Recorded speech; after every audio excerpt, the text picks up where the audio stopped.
son la sección D. Tienen sílabo, calendarización, con las fechas de los exámenes y además las grabaciones de las clases de la semana pasada, que no fueron para todos, sino solamente para una sección, las diapositivas de la semana pasada de lesión celular, las diapositivas de esta semana, es inflamación.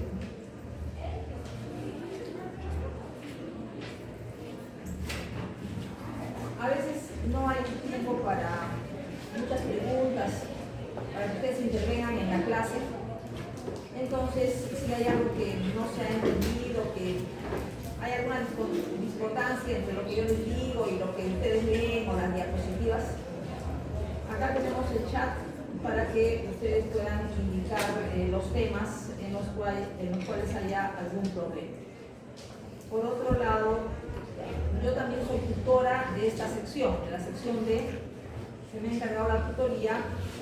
Como nadie va a la tutoría nunca, entonces en años pasados se ha puesto la tutoría en la mitad de la clase teórica. Entonces nosotros tenemos clase teórica que es 2 horas, pero son 2 horas de 45 minutos, 2 a 2 y 45 tenemos la clase, luego 2 y 45 a 1 y 30 tutoría en otra aula que supone que es la B14, y después tenemos también a partir de las 3 y 30 hasta las 4 y 15 terminamos la clase. Lo han dispuesto de esa manera, ¿no?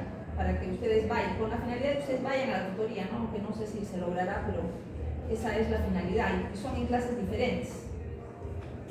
Así es que voy a tratar de quedarme acá.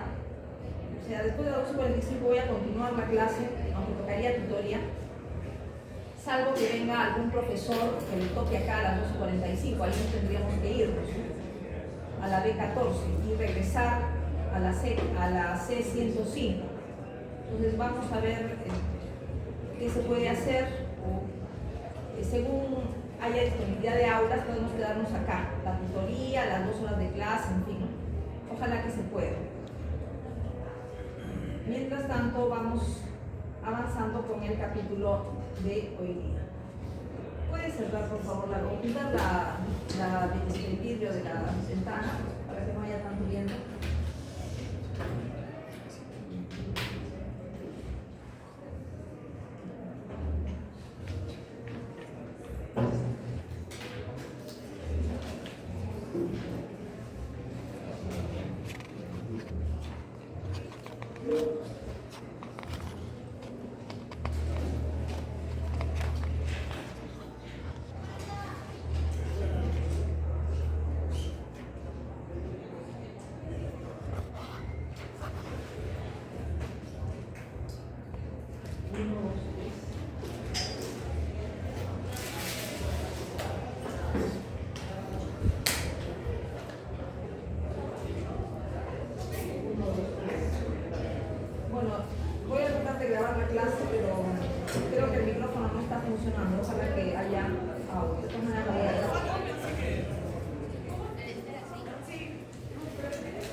Bueno, tenemos para esta semana inflamación y reparación.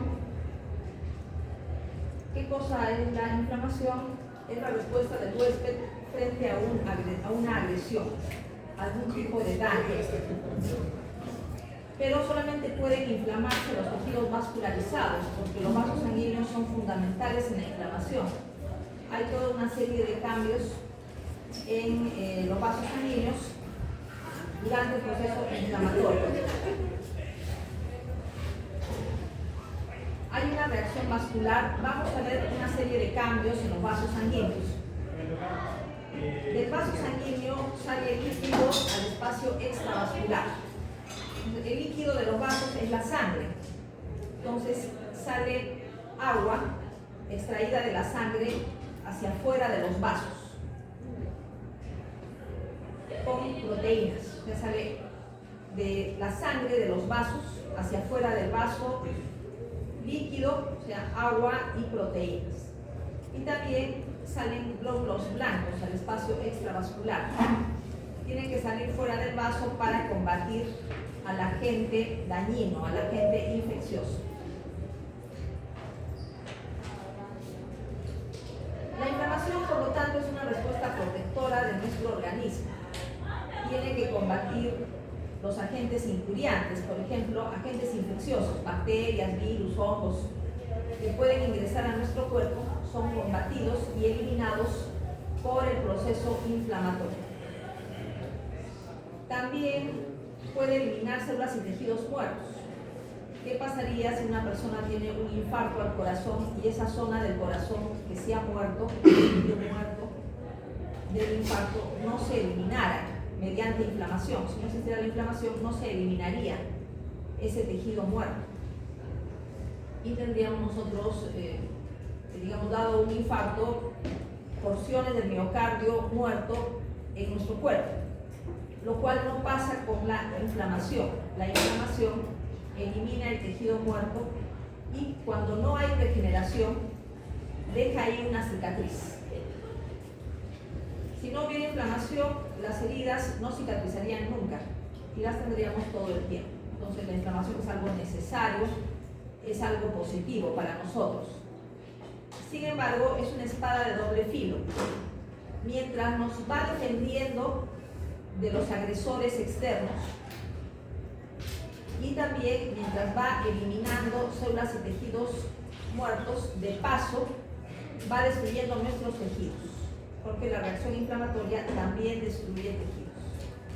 El objetivo es bueno, eliminar la inflamación, eliminar los tejidos muertos, pero para cumplir ese encargo, de paso daña nuestros tejidos.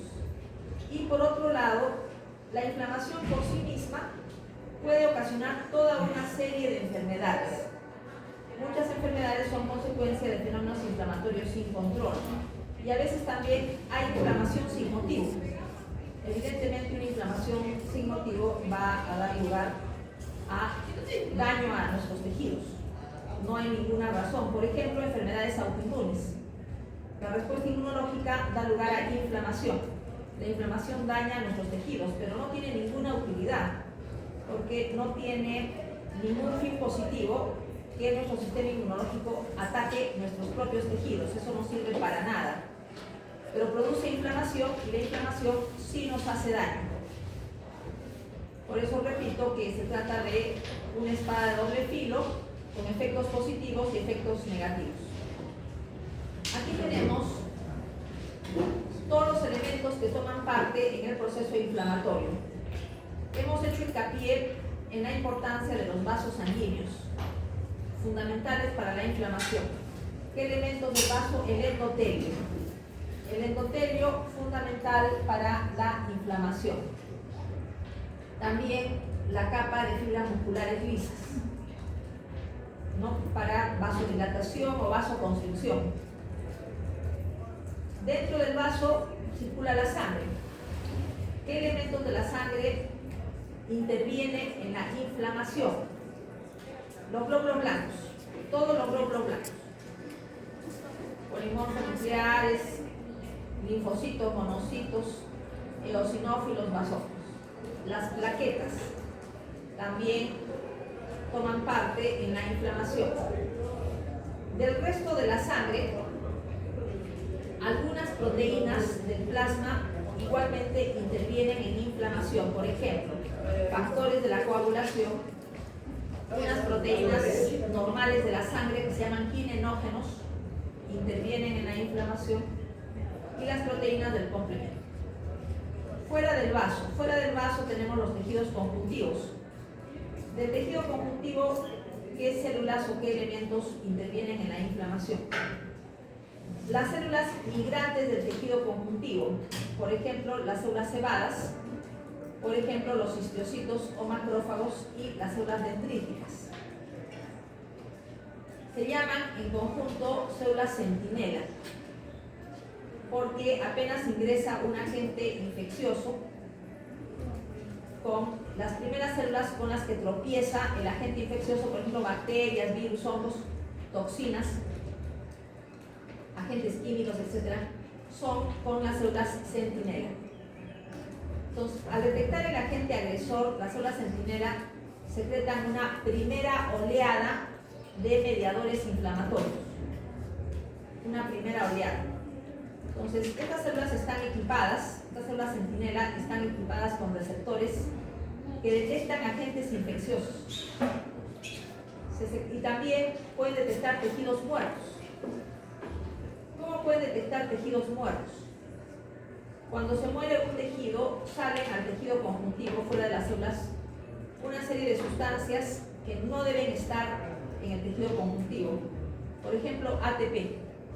ATP libre en el tejido conjuntivo no tiene por qué estar, el ATP está dentro de las células. Si el ATP se detecta libre en el tejido conjuntivo, quiere decir que hay células muertas, sino de dónde salió el ATP. Tenemos también detectores o receptores que detectan ácido úrico libre en el tejido conjuntivo. El ácido úrico es un catabolito del DNA. Quiere decir que hay un DNA degenerado, fragmentado. Significa también muerte celular. Y eso se puede detectar mediante receptores por estas células centinela. También potasio. Las concentraciones en el extracelular del potasio son muy bajas. La mayor parte del potasio está en el citoplasma de las células. Cuando se elevan las concentraciones de potasio en el tejido conjuntivo fuera de las células, quiere decir que ha habido muerte celular, sino de dónde vendría el potasio. Vienen las células muertas. También no se detecta. Y frente a todo eso, se secreta una primera oleada de mediadores inflamatorios que producen cambios en los vasos sanguíneos locales. Bueno, antes de pasar a los cambios, también intervienen en la inflamación todas las moléculas del tejido conjuntivo que están fuera de las células. Por ejemplo, fibras colágenas, fibras elásticas, fibras de reticulina y proteoglicanos. Todo esto forma parte del tejido conjuntivo, interviene en la inflamación. Bueno, entonces tenemos al final interviene el fibroblasto. ¿Cómo interviene el fibroblasto? Cuando ya se ha eliminado el agente agresor, se ha destruido las bacterias que nos han atacado, se ha destruido los virus que nos han atacado, se ha fagocitado y eliminado todo el tejido muerto. Entonces tiene que venir el proceso de reparación. Termina la reacción inflamatoria y viene la reparación. En la reparación es donde trabaja el fibroblasto, tanto en la reparación por regeneración. Los tejidos que se pueden regenerar se regeneran. Los tejidos que no se pueden regenerar realizan una reparación por cicatrización. no se pueden regenerar, pero si ha habido tejidos muertos, se forma una cicatriz. Y con eso se considera que el tejido se ha curado. Tenemos acá toda una serie de elementos que tienen lugar durante el proceso inflamatorio. Hablamos de las células centinela, que ya las mencioné.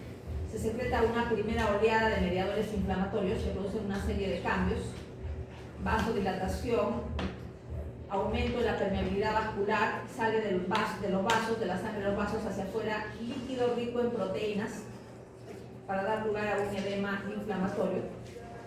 Luego se produce una segunda oleada de mediadores de la inflamación, lo que significa que se ha amplificado la respuesta inflamatoria. Y se expande, como estoy diciendo, la respuesta inflamatoria con la finalidad de eliminar el agente injuriante, el agente infeccioso, eliminar los tejidos muertos. Después de que se ha logrado eso, tiene que terminar la respuesta inflamatoria y empieza la reparación. La reparación sucede al final, ahí intervienen los fibroblastos, como ya les he indicado. Clínicamente, inflamación aguda, 4 signos enumerados por Celso. Celso fue un escritor romano que en el siglo I después de Cristo nombró rubor, significa eritema, el tejido inflamado se pone rojizo por la vasodilatación. Tumor, porque se produce un edema inflamatorio. Hay edema porque sale líquido rico en proteínas de la sangre de los vasos sanguíneos, entonces el tejido se hincha. El tejido inflamado se hincha, le decimos tumor. Calor, por la vasodilatación también. Dolor. El tejido inflamado experimenta dolor porque los mediadores de la inflamación estimulan los receptores nociceptivos normales de los tejidos conjuntivos y de los tejidos parenquimatosos también. Los sensibilizan, de modo que responden rápidamente con estímulos pequeños. Hay una sensibilización al dolor y esto es consecuencia de la acción de mediadores inflamatorios sobre los receptores nociceptivos. También la expansión del tejido por el edema inflamatorio produce dolor. Virchow, un patólogo alemán, añadió un quinto signo: pérdida de la función. Nosotros sabemos que cuando nos hacemos daño a alguna parte de nuestro cuerpo, nos golpeamos, etc., tendemos a inmovilizar, ¿no? Esto es consecuencia de la pérdida de función, que es un quinto signo de la inflamación. Aquí, por ejemplo, si tenemos un golpe en un brazo, picadura de un insecto, vamos a tener tumor, se hincha la zona inflamada. Ya hemos hablado del edema por acumulación de líquido. Si comparamos este brazo que tiene una inflamación, se ve una tonalidad rojiza en comparación con el brazo normal y se ve hinchado. Esto ya lo he explicado. ¿Qué significa cada uno de estos signos de la inflamación? Vamos a ver otros términos relacionados con inflamación, como por ejemplo exudado. Exudado significa líquido en una cavidad: pleural, peritoneal, pericárdica, subaracnoideo, espacio subaracnoideo, etc. Se llama también efusión, pero tiene que tener una alta concentración de proteínas, por lo tanto una densidad por encima de 1020. El agua tiene una densidad de 1000, es más denso que el agua por las proteínas. O sea, tiene agua, pero también tiene proteínas, por eso es más denso que el agua. Implica aumento significativo de la permeabilidad vascular.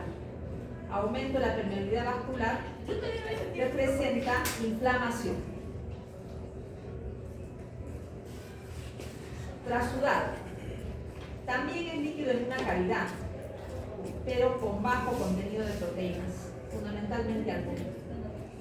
Escasas cantidades de albúmina. La albúmina es la proteína más pequeña de la sangre. Tiene una densidad menor a 1012, una densidad baja en comparación al exudado. no es consecuencia del aumento de la permeabilidad vascular, sino de un desequilibrio osmótico hidrostático. Si no aumenta la permeabilidad vascular, quiere decir que no hay inflamación. Lo típico de la inflamación es el aumento de la permeabilidad vascular. Pero hay un desequilibrio de presiones que sacan agua del vaso y de presiones que retienen agua del vaso. Vamos a recordar, porque esto es fisiología, vamos a recordar las presiones que retienen agua dentro del vaso y que la sacan también.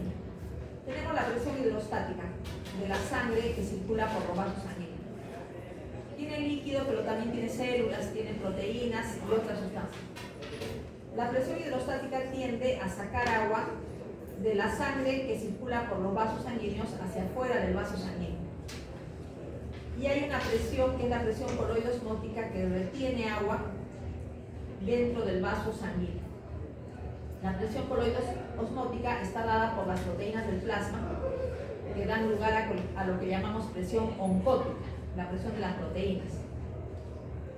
Y en general la presión coloidosmótica significa la presión coloidosmótica más la presión de otras moléculas de la sangre, como iones grandes, etc. Un exudado significa que sale líquido fuera del vaso con proteínas, porque aumenta la permeabilidad vascular. O sea, exudado significa inflamación.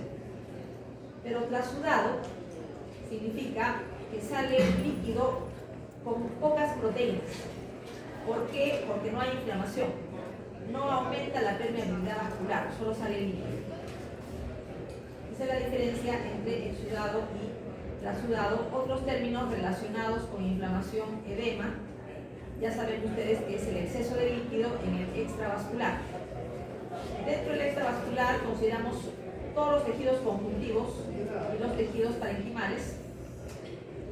Y también ahí están las cavidades, ¿no? Cavidad pleural, pericardio, etc. Pus, sabemos que la pus significa leucocitos muertos, con líquido de edema y con tejido necrótico. Todo eso está mezclado y da lugar a un material amarillento, viscoso, que es la pus, que todos la conocemos. Aquí tenemos una ampolla. ¿Qué pasa si nos quemamos un dedo? Nos va a salir una ampolla. Quiere decir que se va a acumular líquido debajo de la piel. Pero es un líquido tipo exudado, porque si nos hemos quemado, pues ha habido un daño. Hay una inflamación. Aumenta la permeabilidad vascular por inflamación. ¿Qué pasa si se forma pus? Por ejemplo, en la cavidad peritoneal se forma pus por peritonitis aguda, que puede ser una complicación de una apendicitis aguda, por ejemplo, ¿no? Colecitis aguda. Se forma pus dentro de la cavidad peritoneal, una inflamación aguda severa. Cuando se forma pus, la inflamación es severa. Acá tenemos también pus con fibrina sobre la mucosa de la víscera, de una víscera. Si fuera colon, sería una colitis con un exudado purulento, ¿no? Con fibrina. Continuamos con los eventos de la inflamación. Los vasos son fundamentales. Lo primero que pasa es la vasodilatación. Ya sabemos qué cosa es la vasodilatación. Aumenta el diámetro del vaso. Si en estado normal el diámetro del vaso es uno determinado, entonces vasodilatación significa que el diámetro aumenta. Aumenta el calibre del vaso. Vasodilatación, primer fenómeno de la inflamación. Entonces, ¿cuáles son las consecuencias de la vasodilatación? Calor y rubor en el tejido inflamado. Hay una dilatación del músculo liso vascular por las sustancias producidas durante la inflamación.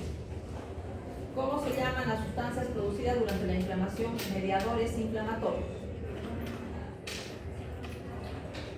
Entonces tenemos que aumenta el diámetro, por ejemplo, de la arteriola precapilar, aumenta el diámetro del lecho capilar, de los capilares, y también de las vénulas postcapilares. Todo eso aumenta en diámetro. Después de la sangre, sale líquido con proteínas y salen glóbulos blancos. Los primeros glóbulos blancos que salen son los neutrófilos. ¿Por qué tienen que salir los glóbulos blancos? Porque tienen que movilizarse por el tejido conjuntivo para dirigirse hacia el lugar donde está el agente agresor y eliminarlo. Sale líquido rico en proteínas, glóbulos blancos, para llegar a la zona del agente agresor. También puede ser a la zona donde está el tejido muerto. Tienen que empezar a destruirlo, a fagocitarlo, para que desaparezca y pueda suceder la reparación. Entonces, primero vasodilatación, después aumento de la permeabilidad vascular. Sale agua con proteínas fuera del vaso sanguíneo. Entonces, el edema, por la salida de agua con proteínas, causa tumor, que viene a ser la hinchazón del tejido inflamado. Como sale agua con proteínas del interior del vaso, el flujo sanguíneo se hace lento, baja la velocidad de circulación de la sangre, baja la velocidad de circulación de la sangre en relación al hormona. A eso se llama estasis vascular. Estasis vascular. O sea, la columna de sangre circula más lento. ¿Cuál es la consecuencia de la circulación más lenta? Se empiezan a pegar los glóbulos blancos al endotelio. Normalmente los neutrófilos no están pegados al endotelio. La sangre circula y los glóbulos blancos están separados del endotelio por una columna de plasma. Sin embargo, cuando hay inflamación, como se lentifica el flujo sanguíneo, empiezan a pegarse al endotelio, cuando no tienen por qué pegarse. Normalmente no tienen por qué pegarse, pero en la inflamación lo hacen. Los neutrófilos se acercan al endotelio hasta que lo tocan. A eso se llama marginación. Antes de continuar con los procesos de marginación, vamos a recordar el intercambio normal de líquidos entre los espacios intravascular y extravascular. Esto es fisiología, es lo normal. Ustedes ya lo han visto antes. Lo vamos a recordar para mejor comprender los fenómenos de la inflamación. Nosotros tenemos el polo arteriolar del lecho capilar. Polo arteriolar, tenemos la red de capilares y el polo venular. ¿Qué pasa en el polo arteriolar? La presión hidrostática es mayor que la presión coloidosmótica y hay una salida neta de líquido sin proteínas, porque es lo normal, al extravascular. Entonces, la presión hidrostática la representamos en rojo y la presión coloidosmótica, que retiene agua en el intravascular, la representamos con verde. Entonces, ¿qué pasa en el polo arteriolar?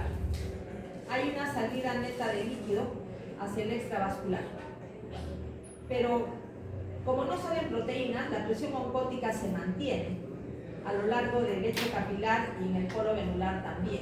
La presión hidrostática se mantiene, pero conforme va saliendo líquido, va bajando la presión hidrostática. Cuando se llega al polo venular, la presión oncótica, que retiene agua dentro del vaso sanguíneo, es mayor a la presión hidrostática. Entonces, todo lo que salió en el polo arteriolar y en la primera parte del lecho capilar regresa. Todo el agua que salió regresa, salvo un porcentaje pequeño que no regresa. Ese porcentaje pequeño que no regresa se reabsorbe por los vasos linfáticos. Entonces, normalmente no hay edema. Nuestros tejidos no tienen por qué tener edema, porque todo el agua que salió regresa. Lo que no pasa en la inflamación. En la inflamación sí hay edema, porque aumenta la permeabilidad vascular. Entonces, por eso se produce el edema. Sale líquido con proteínas. Si sale proteínas, entonces baja la presión oncótica. La vasodilatación aumenta la presión hidrostática tanto en el polo arteriolar como en el polo venoso del lecho capilar. Entonces tenemos acá vasodilatación, aumenta bastante la presión hidrostática en relación a lo normal.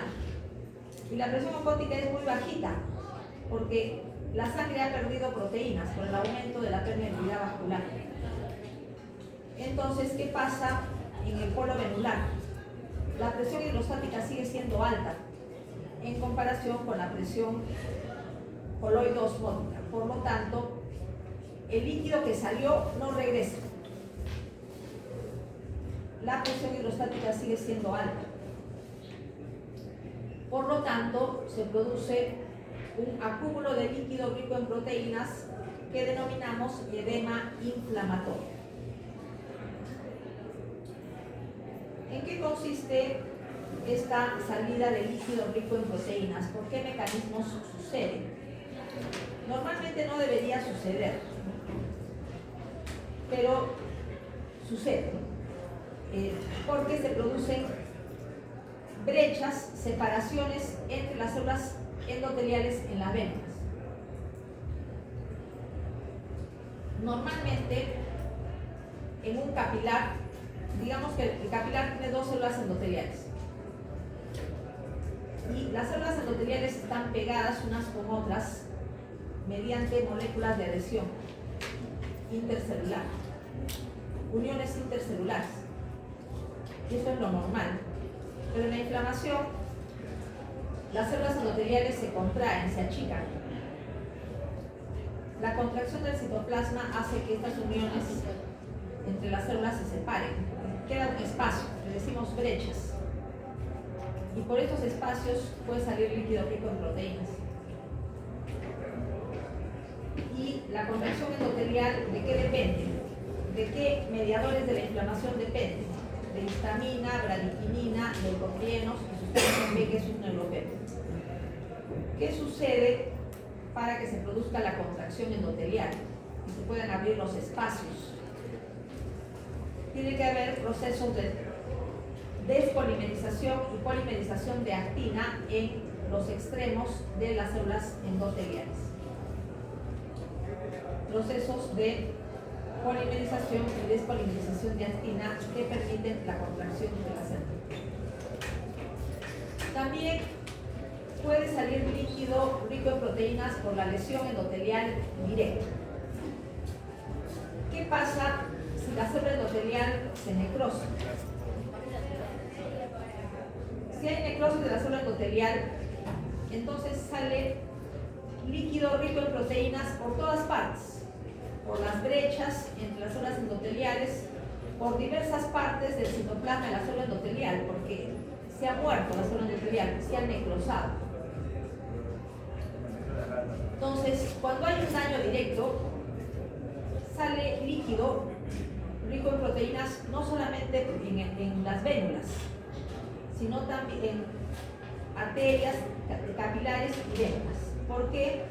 Porque se trata de agresiones severas que causan necrosis, no solamente contracción endotelial por mediadores de la inflamación, sino necrosis. Pues aquí intervienen, por ejemplo, las quemaduras. Cuando hay una quemadura, se quema todo el tejido, se queman todos los vasos arteriales, los capilares, vasos venosos. Entonces, hay salida de líquido rico en proteínas tanto de arterias como de capilares, de venas.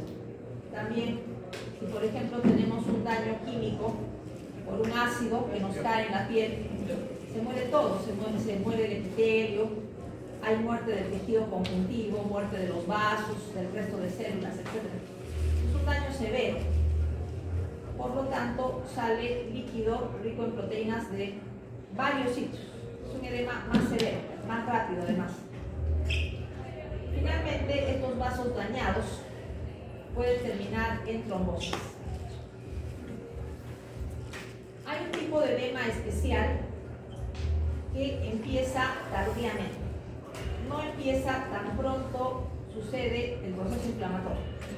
Apenas tenemos un proceso inflamatorio, nuestros tejidos se hinchan, pero puede demorar el inicio del edema, se llama extravasación prolongada, retardada, más o menos entre 2 y 12 horas. Se empieza un poco tarde, después de la aplicación del estímulo inflamatorio. Suceden médulas y capilares.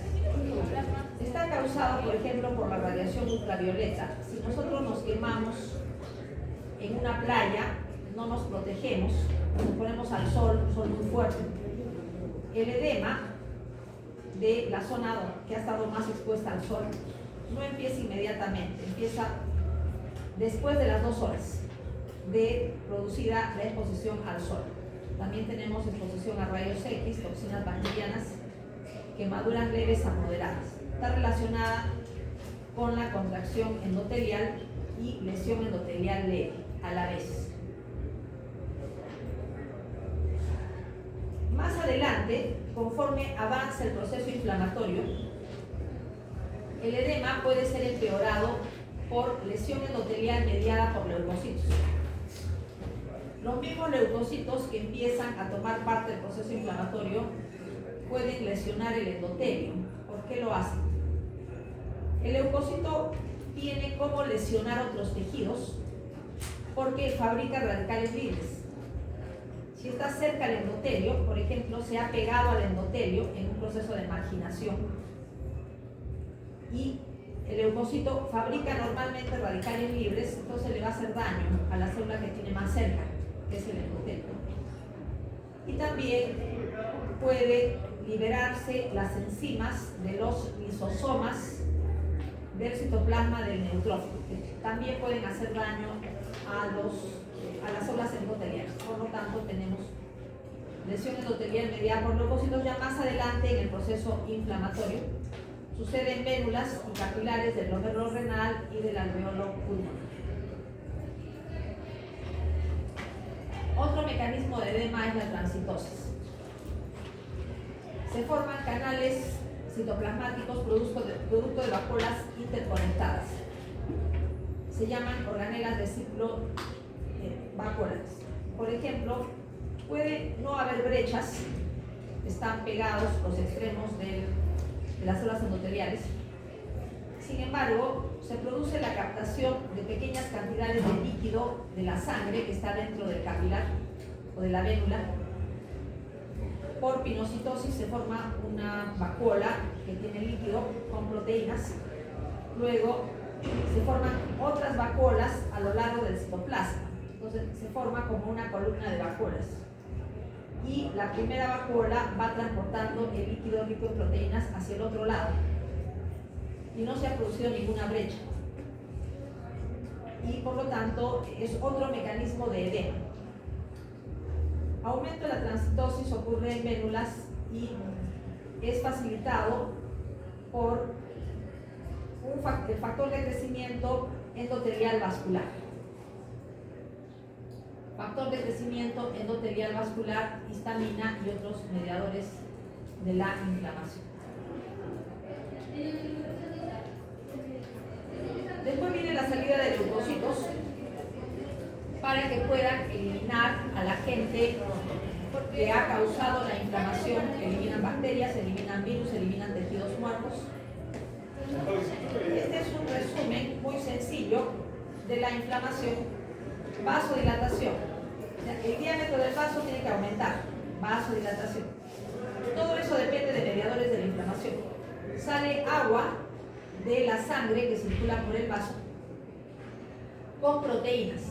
Puede ser albúmina, fibrinógeno. Todo eso sale por espacios, por ejemplo, entre las células endoteliales. Se forman brechas por contracción endotelial, esto ya lo he explicado, y se produce el edema inflamatorio.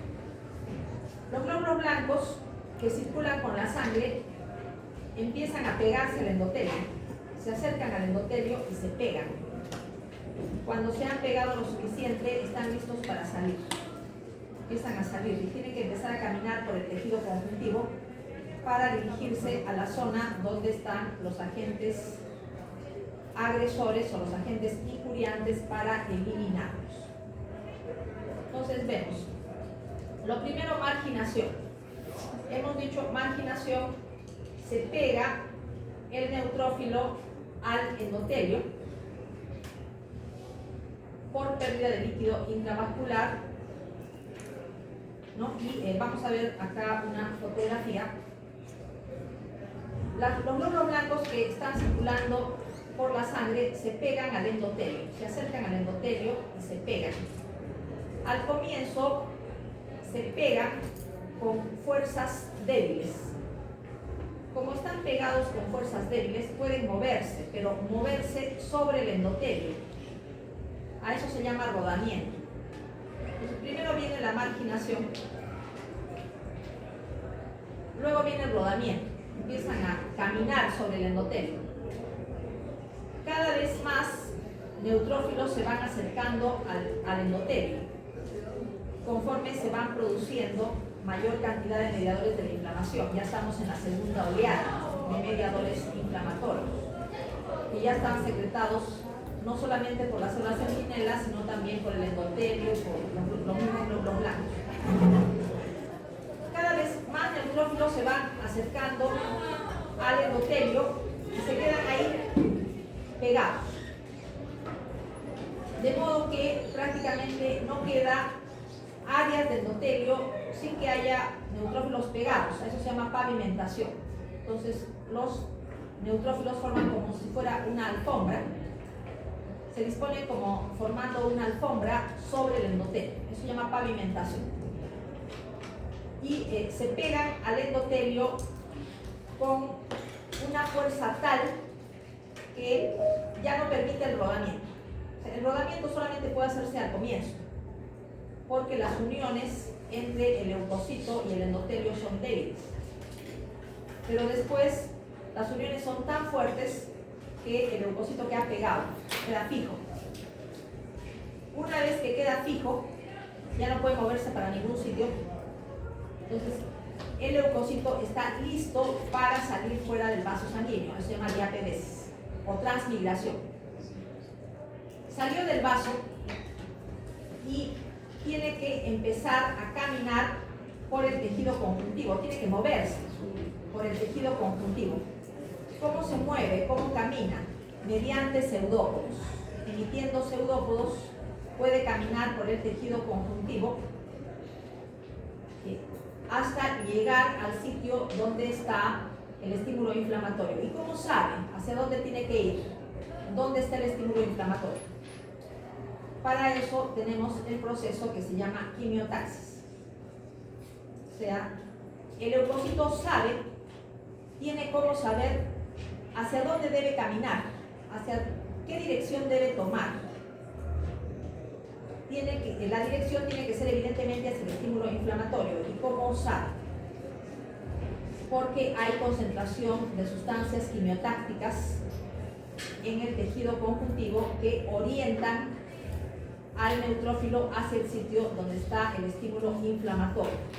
Y la membrana del glóbulo blanco tiene receptores para estas sustancias quimiotácticas que orientan el movimiento del neutrófilo, ¿no? El neutrófilo no se mueve al azar. Ya hemos hablado de la marginación, hemos hablado del rodamiento y la pavimentación. Las adherencias primero son débiles, son laxas, permiten el rodamiento. Después ya no. Ya hemos hablado de la pavimentación. Ahora vamos a hablar sobre cómo hace el leucocito para pegarse al endotelio, a la membrana de la célula endotelial, de manera que ya no se pueda mover, quede bien pegado, quede fijo. ¿De qué depende las adherencias entre la membrana del glóbulo blanco y la membrana del endotelio? Primero laxas y después firmes. Dependen de moléculas complementarias de adhesión. Una de las moléculas de adhesión tiene que estar en la membrana del glóbulo blanco y la otra molécula de adhesión tiene que estar en la membrana del endotelio, y son complementarias. Vamos a ver los tipos de moléculas de adhesión, empezando por las selectinas, que tienen un dominio extracelular N-terminal tipo lectina.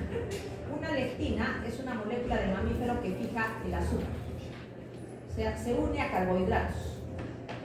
La lectina es una molécula de mamífero, pero los carbohidratos a los que se unen son generalmente carbohidratos bacterianos.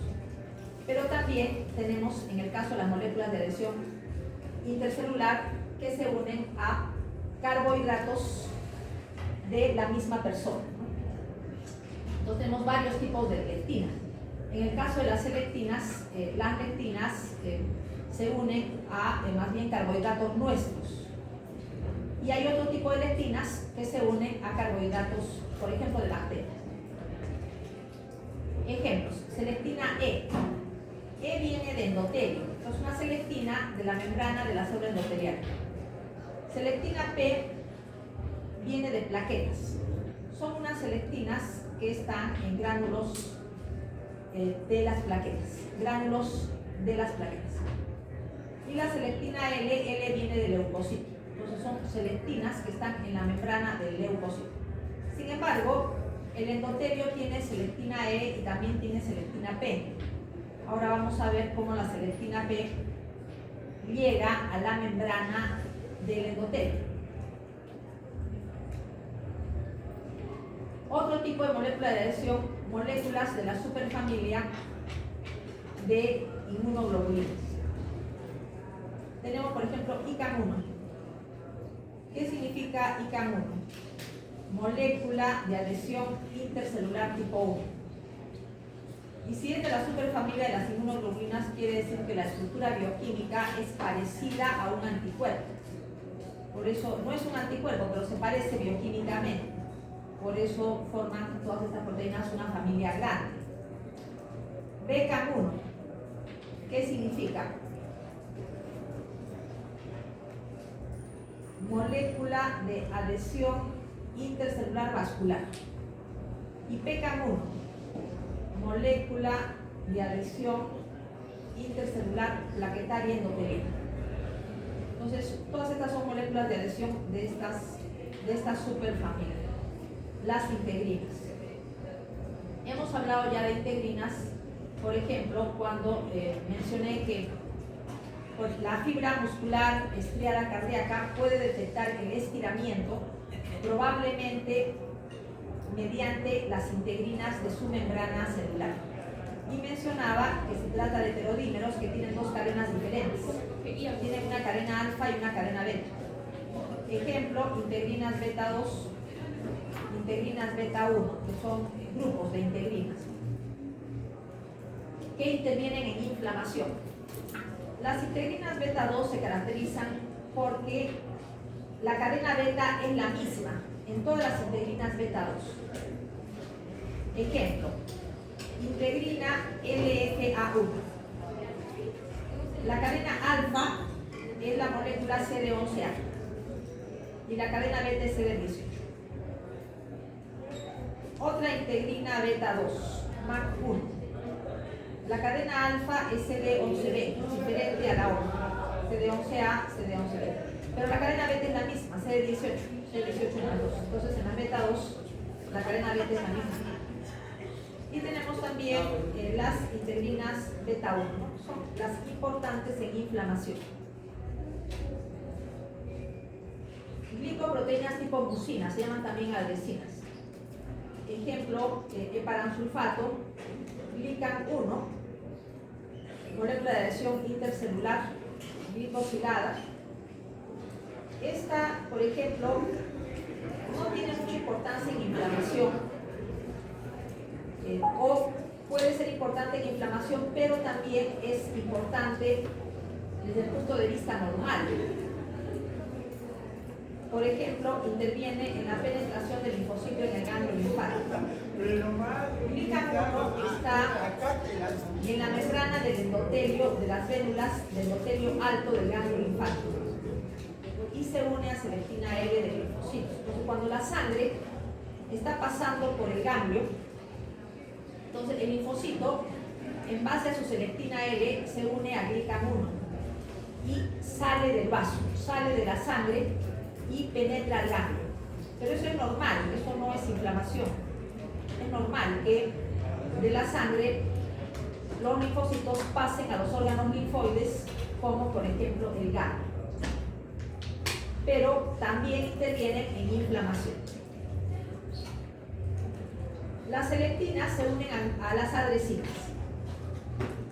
¿no? Ya hemos hablado de estas moléculas. Selectinas se unen a adresinas. Las glicoproteínas del ser humano tienen carbohidratos con residuos de ácido ciánico, lo que no pasa, por ejemplo, en los carbohidratos de las bacterias, que no tienen ácido ciánico, tienen, por ejemplo, manosa, fructosa, etc. Las integrinas se unen a las moléculas de adhesión de la superfamilia de las inmunoglobulinas. Por ejemplo, ICAN1 se une a integrinas beta 2. BCAN1 se une a integrinas beta 1. Tenemos, bueno, ya son más de las 2:45. Como no viene nadie, se supone que nadie tiene clase acá, entonces aunque deberíamos irnos a otro salón para empezar tutoría, nos vamos a quedar acá hasta que venga alguien que tuviera clase. Vamos a continuar. Pero si alguien se le cruza con algún otro curso, puede retirarse, no hay ningún problema. Si no tiene ningún curso, se queda. Tenemos entonces que normalmente el endotelio expresa pocas moléculas de adhesión y la membrana del neutrófilo también, pocas moléculas de adhesión. Cuando no hay inflamación, los neutrófilos circulan normalmente por la sangre y no tienen por qué pegarse al endotelio, no hay inflamación. Cuando hay inflamación, el endotelio se activa y empieza a llenarse de moléculas de adhesión.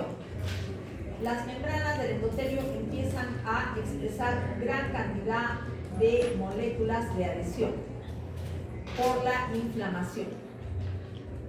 Y lo mismo hace, o sea que el endotelio se activa durante la inflamación de esa manera, expresando moléculas de adhesión cada vez más conforme avanza el proceso inflamatorio. Y lo mismo pasa con el leucocito.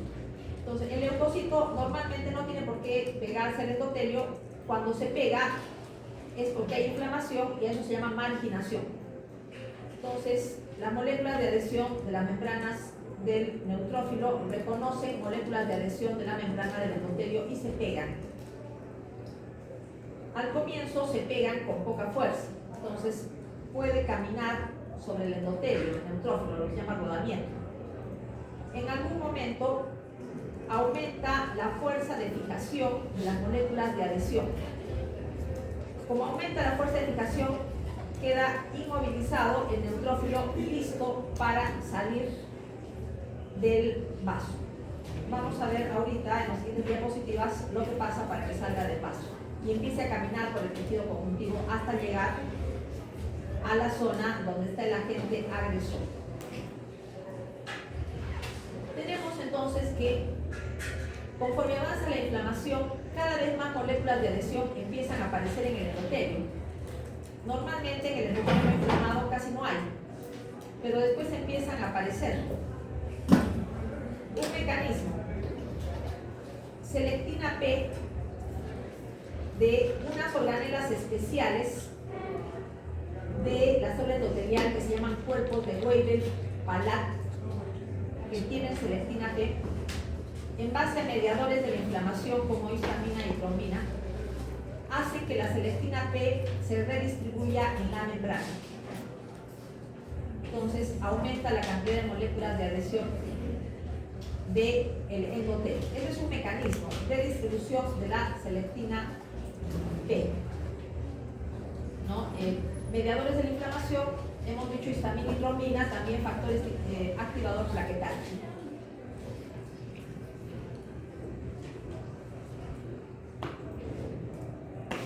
Además, la célula endotelial por sí misma empieza a fabricar mayor cantidad de mediadores de la inflamación. Al comienzo no hay nada, pero después empieza a fabricar moléculas de adhesión. Entonces empiezan a colocarse en la membrana, listas para interactuar con las otras moléculas de adhesión que tiene la membrana del leucocito, para que se produzca la unión. Primero con poca fuerza, después con más fuerza. Por ejemplo, ¿qué mediadores de la inflamación producen eso? factor de necrosis tumoral, interleuquina 1, ¿no? Y estimula la síntesis de más moléculas de adhesión. Por ejemplo, selectina E, BCAM1 e ICAM1 empiezan a aparecer en la membrana de la célula endotelial.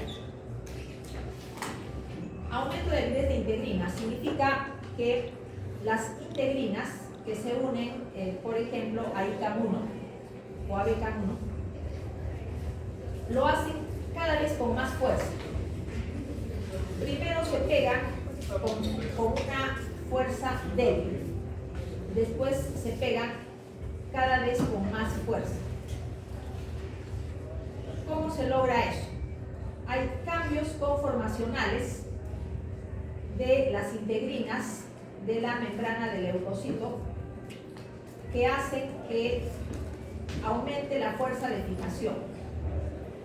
¿Qué mediadores de la inflamación hacen que aumente la fuerza de fijación de integrinas? Mediadores de la inflamación que se llaman quimiosinas.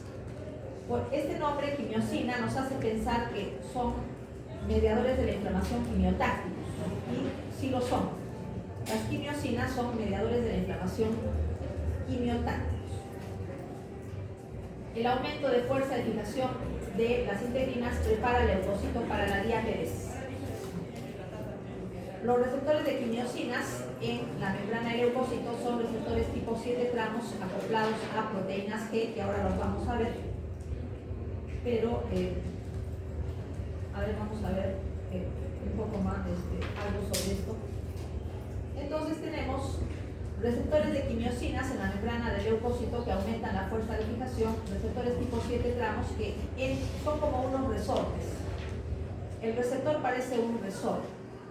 Entra y sale de la membrana celular 7 veces y por dentro están acoplados a proteínas G. Se les llama receptores tipo 7 tramos acoplados a proteínas G.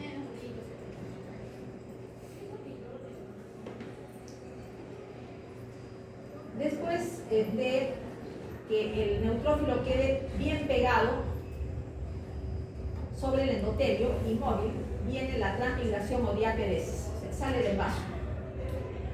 Se abre paso a nivel de las uniones interendoteliales, pero a este nivel choca con la membrana basal.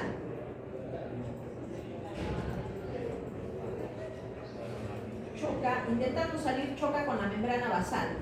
Tiene que degradarla por medio de colagenasas. ¿Qué moléculas de adhesión intervienen en la transmigración? La PKM1. Pero son interacciones homotípicas. Quiere decir que PKM1 tiene la membrana del neutrófilo y PKM1 tiene la membrana del endotelio. Son interacciones entre las mismas moléculas de adhesión, lo que no pasa en los otros casos. Por ejemplo, selectinas no se unen a selectinas, selectinas se unen a adhesinas. O integrinas no se unen a integrinas. Por ejemplo, integrinas se unen a ICAM1 o a BCAM1, ¿no? Pero acá sí, PKM1 se une a PKM1 para la diáperesis. Bueno, ya hemos hablado de la PKM1. En el extravascular, ya salieron del vaso. Entonces, ¿qué tiene que empezar? Tiene que moverse. Ya hemos hablado de esto emitiendo pseudómeros. Pero aquí también intervienen moléculas de adhesión, pero son moléculas de adhesión que están fijas a fibras de la matriz extracelular. Viene entonces la caminata del neutrófilo hacia el sitio donde está la mayor cantidad de sustancias quimiotácticas, que es la zona donde está, por ejemplo, la mayor concentración bacteriana. Por lo tanto, se dirige hacia el estímulo quimiotáctico. Tengo tantas dudas. Las células que salen del vaso al extravascular al inicio de la inflamación aguda son fundamentalmente neutrófilos. Primeras 12 horas hasta las 24 horas sale fundamentalmente neutrófilos. A partir de las 24 horas empiezan a salir monocitos. Hay excepciones. Infección por pseudomonas. La migración es de tipo neutrofílico por tiempos prolongados. virales, ¿cuáles son las células blancas que salen de la sangre, salen del vaso sanguíneo? Fundamentalmente linfocitos. Si hay alergias o parasitosis, salen también, junto con los neutrófilos, monocitos abundantes eosinófilos, fuera del vaso para dirigirse a los tejidos. Tenemos acá un esquema. Lo primero, la inflamación, hay edema. Segundo lugar, neutrófilos salen de los vasos sanguíneos. A partir de las 24 horas empiezan a salir los monocitos, que ya se quedan por tiempos prolongados hasta terminar el proceso inflamatorio. Acá tenemos, por ejemplo, un infarto. Primero hay edema en el tejido muerto, después los neutrófilos empiezan a ir a la zona donde están las fibras musculares cardíacas muertas. Después, a partir de 24 horas, ya baja la salida de neutrófilos y empiezan a predominar los monocitos. Y al final, lo que tenemos es que el tejido muerto desaparece y vienen los procesos reparativos tipo cicatrización o tipo regeneración. Regresamos a la quimiotaxis. Los leucocitos tienen que caminar hacia el estímulo inflamatorio, pero tienen que saber hacia dónde se dirigen, no pueden moverse al azar. Entonces, se mueven siguiendo un gradiente de concentración de las sustancias quimiotácticas. ¿Dónde está la máxima concentración de sustancias quimiotácticas? En el sitio del estímulo inflamatorio. Entonces, a ese sitio se dirigen. Hay receptores en la membrana del neutrófilo y de los glóbulos blancos en general que pueden detectar a las sustancias quimiotácticas. Por lo tanto, pueden detectar su concentración y hacia ahí se van dirigiendo. ¿Cómo se mueven? ¿Cómo caminan? Emitiendo pseudópodos. Las sustancias quimiotácticas pueden ser exógenas, productos bacterianos, por ejemplo, péptidos con un extremo de N-formilmetionina. Esos son péptidos típicos de bacterias. Este extremo de N-formilmetionina lo tienen solamente las bacterias. Y lípidos de la pared bacteriana. Sustancias quimiotácticas endógenas que se producen por el mismo proceso inflamatorio. El componente C5A del complemento, leucotrieno B4 y quimiosinas, por ejemplo, interleuquina 8, que es una quimiosina quimiotáctica específicamente para neutrófilos. Pero hay varios tipos de quimiosina. Hay quimiosinas especiales para linfocitos, especiales para monocitos, especiales para eosinófilos. La interleuquina 8, especial para neutrófilos. Entonces, ¿cómo se sensa el agente quimiotáctico? Receptores en la membrana del neutrófilo. Receptores de tipo 7 tramos acoplados a proteínas que ya los he explicado y se activan segundos mensajeros en el citosol. Eso ya lo he explicado. Se puede sensar este receptor quimiosinas, péptidos bacterianos, lípidos bacterianos, y por dentro hay proteínas G que desencadenan una señalización intracelular que termina realizando fenómenos de polimerización y despolimerización de actina, lo que significa quimiotaxis. El neutrófilo tiene que emitir un pseudópodo en la dirección en la que se encuentran las sustancias quimiotácticas, ¿no? Hacia ahí tiene que ir el pseudópodo. Pseudópodo significa procesos de polimerización de actina en el polo de avance, y por atrás tiene que retraerse para que pueda avanzar. Y acá sucede, por atrás sucede una despolimerización de actina y se acumulan filamentos de miosina. Por lo tanto, el neutrófilo puede caminar en base a los estímulos de las sustancias quimiotácticas. Hay fenómenos intermedios como el aumento de calcio citosólico. Las proteínas G estimulan GTPasas y sucede polimerización de actina en el polo de avance. despolinización de actina en el polo posterior y ahí se ubica la miocina. Este es un resumen de todo lo que es el proceso inflamatorio desde la marginación hasta que se produzca el rodamiento, la adhesión, la diaperesis, la quimiotaxis y la fagocitosis hasta que se elimina todo el agente agresor y empieza el proceso reparativo. Los leucocitos durante el proceso inflamatorio tienen que activarse para poder hacer desaparecer el estímulo inflamatorio. Por ejemplo, tienen que fagocitar las bacterias y tienen que destruirlas. Y para eso tienen que activarse. Entonces, la activación significa aumento de la capacidad fagocítica y destructora de los leucocitos. Implica producción de metabolitos del ácido araquidónico. Sucede en los mismos leucocitos de granulación de lisosomas. Con las enzimas de sus lisosomas, los neutrófilos intentan hacer desaparecer a las bacterias, destruir a las bacterias.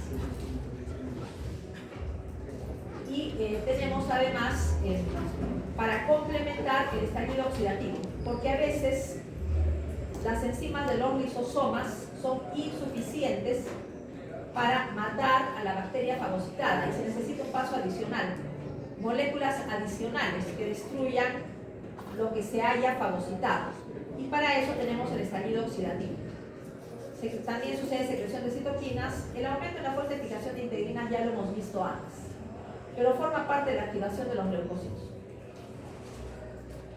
Tenemos acá también algunos tipos de receptores de la membrana del neutrófilo que contribuyen con su activación.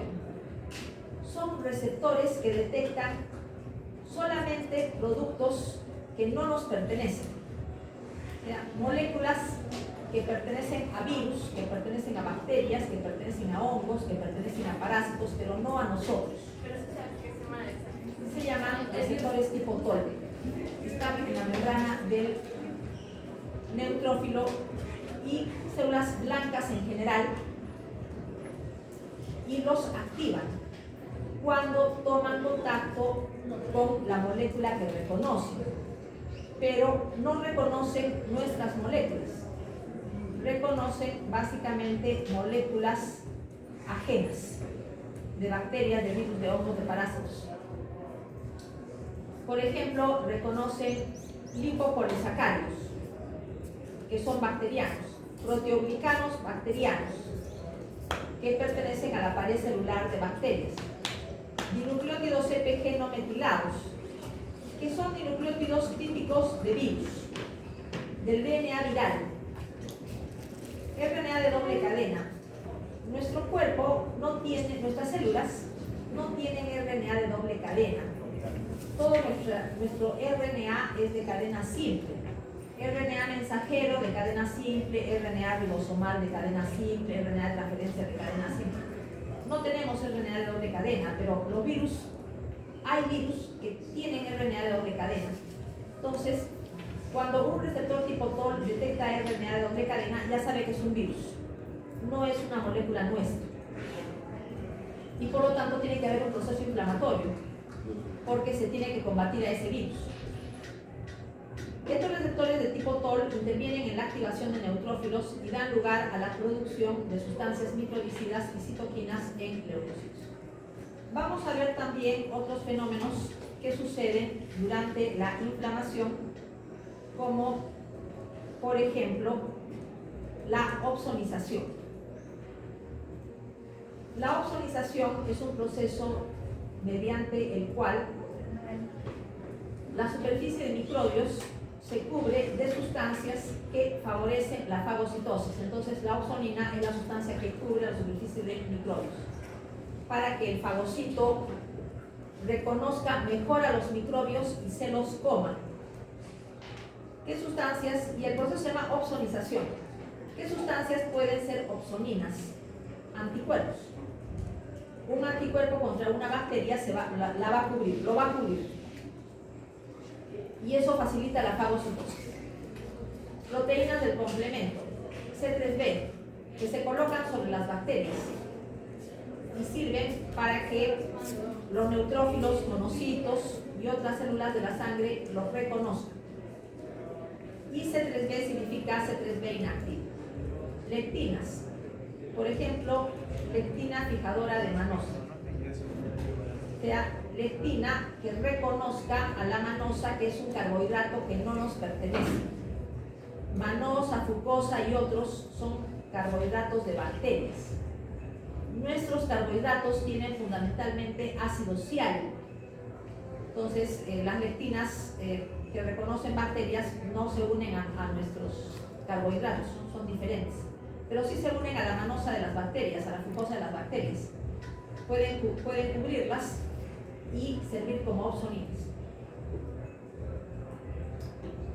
Vamos a ver entonces qué pasa después en el proceso de fagocitosis. Lo primero, la célula fagocítica, ejemplo neutrófilo, ejemplo monocito, tiene que pegarse a la bacteria que va a fagocitar. A eso se llama reconocimiento y unión y es favorecido por opsonina. Después viene el proceso de interiorización. La bacteria tiene que quedar dentro del citoplasma del neutrófilo, o sea, tiene que comérselo, ¿no? Y para eso tiene que emitir pseudópodos.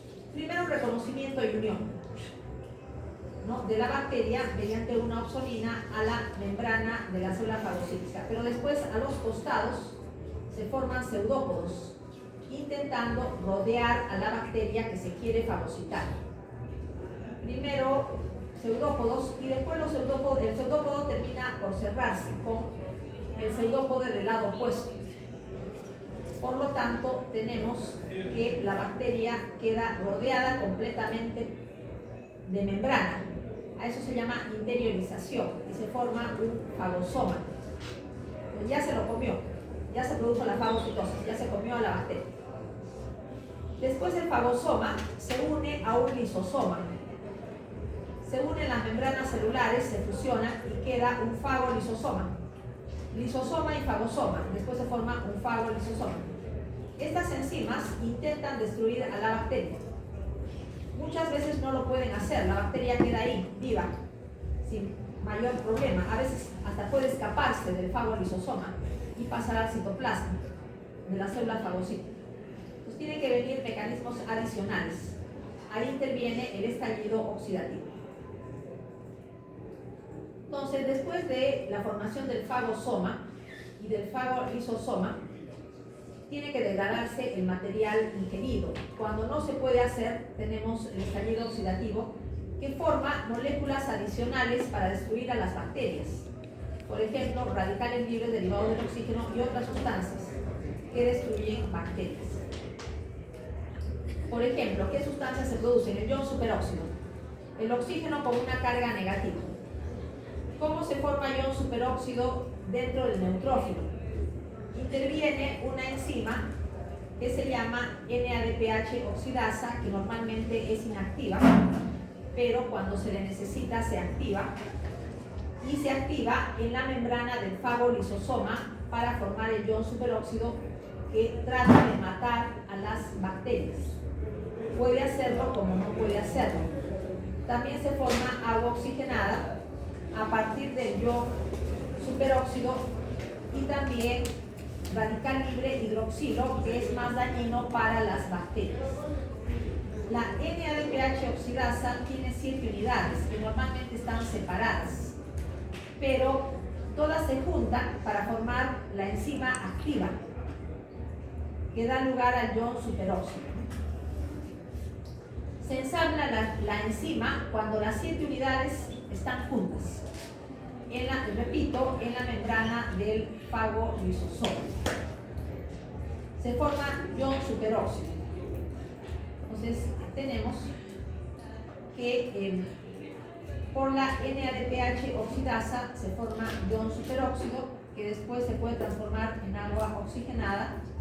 Aquí puede intervenir la reacción de Fenton para que se produzca ion hidroxilo. Ustedes recuerdan la reacción de Fenton, con agua oxigenada, hierro ferroso que se transforma a hierro férrico y se forma ion hidroxilo. Pero también tenemos la formación del ácido hipocloroso, que se descompone en ion hipoclorito y hidrógeno, átomos de hidrógeno. ¿Cómo se forma el ácido hipocloroso?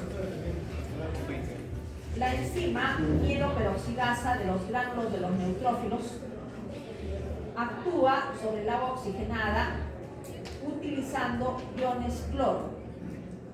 O sea, acá hay una reacción química con el cloro y la enzima para formar el ácido hipocloroso que da lugar al ion hipoclorito.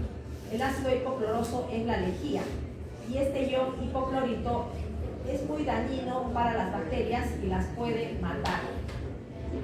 Además de ion peróxido, agua oxigenada, ion hidroxilo, ion hipoclorito, se pueden formar radicales libres derivados del nitrógeno. Tenemos radicales libres derivados del nitrógeno como el óxido nítrico. Se forman en base a la óxido nítrico sintetasa. Óxido nítrico sintetasa. A partir del aminoácido arginina. Interviene el oxígeno, tiene que haber oxígeno para que la arginina se transforme en óxido nítrico con la óxido nítrico sintetasa. El óxido nítrico es un radical libre que mata bacterias, también sirve como neurotransmisor y tiene otras funciones fisiológicas. El óxido nítrico puede formar a su vez otros radicales libres más agresivos, por ejemplo el ion peroxinitrito, más eficaz matando bacterias. Entonces, la finalidad de todos estos del estallido oxidativo es producir una serie de sustancias microbicidas que terminan matando a la vida. Vamos a continuar porque todavía nos queda unos minutos hablando sobre algunos mediadores de la inflamación, como por ejemplo la histamina, que es una amina vasoactiva, que está en gránulos de las células cebadas, basófilos y plaquetas.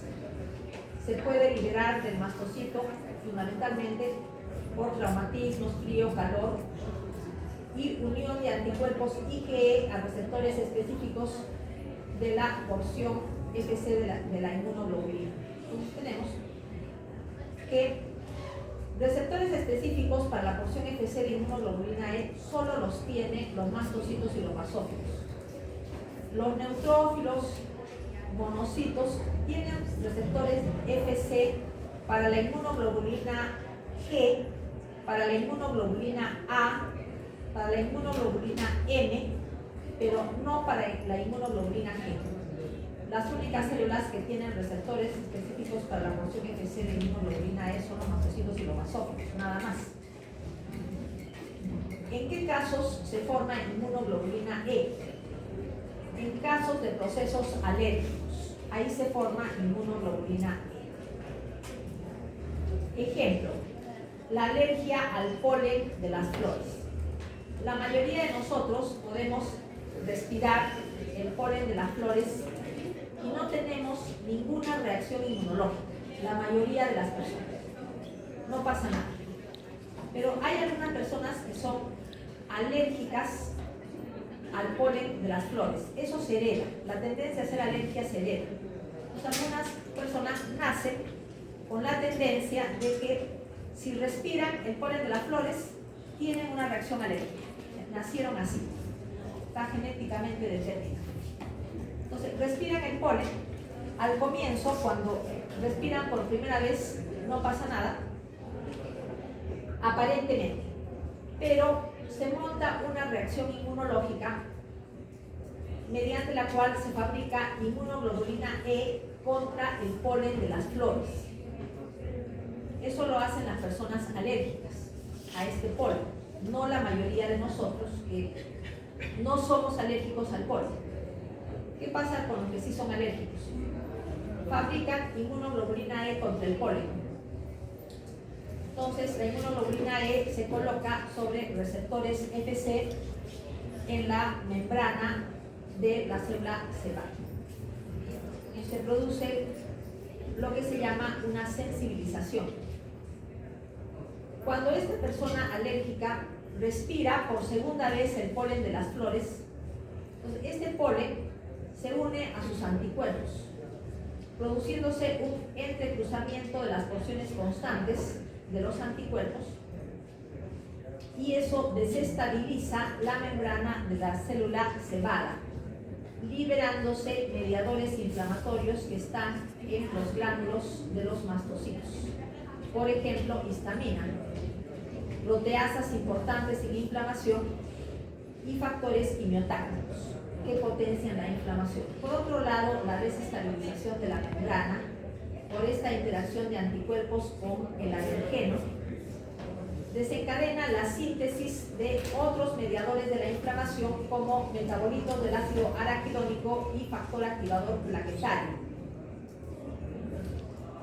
Estos son también mediadores de la inflamación, tipo leucotrienos y prostaglandinas, pero se llaman mediadores secundarios. ¿Por qué? Porque tienen que sintetizarse después de la desestabilización de la membrana de la célula cebada. En cambio, tenemos mediadores primarios como la histamina, proteasas y algunos factores quimiotácticos que están ya formados de antes, y los otros por eso son primarios, y los que se sintetizan después son mediadores secundarios.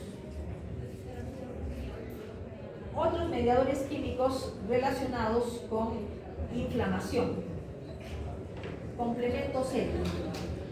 Ustedes ya saben sobre complemento, ya lo han estudiado antes, pero ahora vamos a repasar. Conjunto de 20 proteínas del plasma que se hallan en forma inactiva. Algunas de ellas van del C1 al C9, C1, C2, C3 hasta el C9, y el complemento se activa por medio de las tres vías. Vía clásica, reacción antígeno-anticuerpo, que induce la formación de la C3 convertasa. La vía alternativa, en base, por ejemplo, a toxinas como el veneno de las serpientes, como acúmulos de polisacáridos. Y tenemos también la vía de las lectinas. Aquí puede intervenir, por ejemplo, la lectina fijadora de manosa que se une a bacterias y puede activar el complemento para destruir a las bacterias.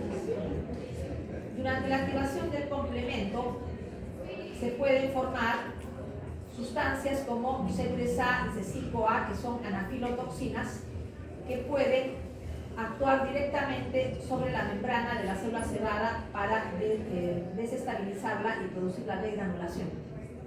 De manera directa pueden producir la degranulación de las células cebadas.